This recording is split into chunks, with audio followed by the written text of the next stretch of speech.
Hi everyone, for those of you who don't know me, my name's Ashley Holloway and I'm here in my HQ in Poland, and I decided to upload some videos with some tips on how to maintain certain aspects of your Speedway engine. I've been involved in Speedway now for over 20 years and I've picked some stuff up along the way that I thought would be a good idea to share with you.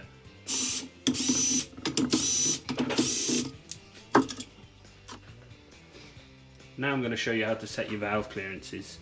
First thing, put the engine on top dead centre, then put the feeler gauge in between the lash cap. This is with 5mm valves, this engine, so there's 2 lash caps, but maybe you've only got the one, so it just sits under the adjusting screw and on top of the valve. That's a little bit too loose, so we'll just turn that a notch, tighten that up. I run my valve clearances at 0.1 on the intake, 0.15 on the exhaust, 4 and 6 if you're old school. Good way to check if your valve clearances are good. Just try the next size up feeler gauge. If it doesn't go through, you're perfect. Top tip when you're doing your valve clearances is to just turn the engine, after you've set the clearances, turn the engine 360 degrees, put it back to top dead centre and recheck it.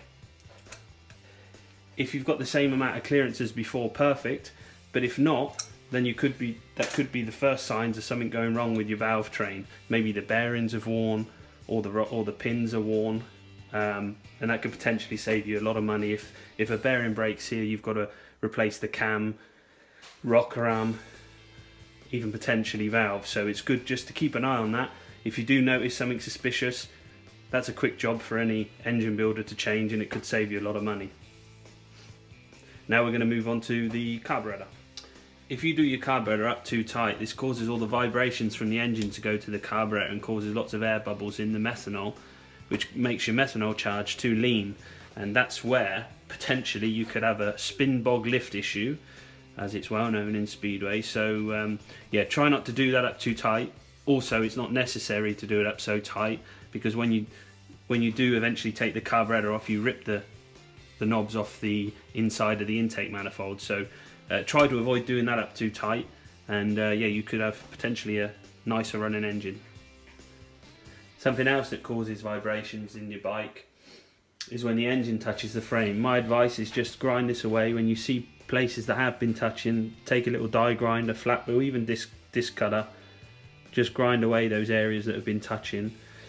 On the offset engines, it's not so important, but in the older style engines, you can see, I'll post a picture, you can see where the frame actually touches the crankcases, and that with the older standard sort of engines caused a lot of problems. So yeah, that can stop your frames cracking and also give you a nicer, smoother ride.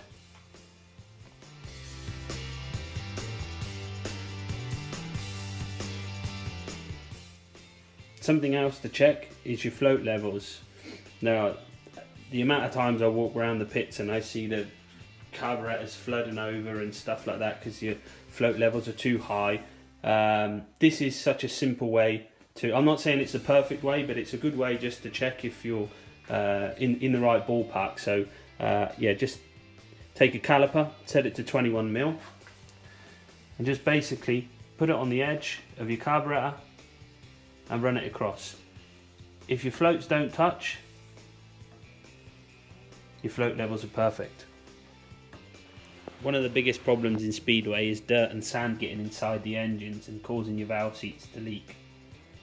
I suggest looking on the website of the manufacturer who's made your air filter, whether it be K&N, Twin Air, and see how they suggest to look after your filters. But a quick test to see if your filter's clean is to take a white piece of paper, just tap it on there and see if any dirt comes through. There's a few specks there, and that's going inside your engine. So yeah, just a tip on how to check if your filter's good to go. Something else that can have an effect on power loss is your exhaust and how it's sealed. The only sealant I found that's good enough on the market is Loctite 5900. That keeps it sealed perfectly. If you're in doubt and you want to check it, there's a simple test where you just, when you're warming the bike up, put your hand around the exhaust manifold and just check if there's any air leaks,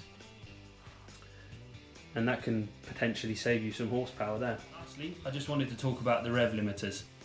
Anyone that's scared about this rule coming in shouldn't be. This is only going to help you guys. This is going to save you guys a lot of money, and it's basically only an ignition coil that you'll have to change.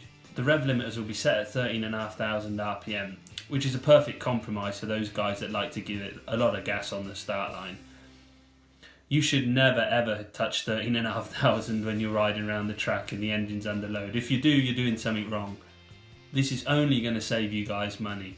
You're not going to have the valve spring failures that you've had. You're not going to have engines losing compression. You're not going to have conrods going oval. This is really a good thing. It's a step forward, and I hope with the rev limiters coming in and some of these tips that we've shared with you today, that maybe somewhere down the line it'll save you some money. Hope you enjoyed the video. Yeah, give us a like, a share, and yeah, hopefully we'll be doing some more videos like this. Thank you.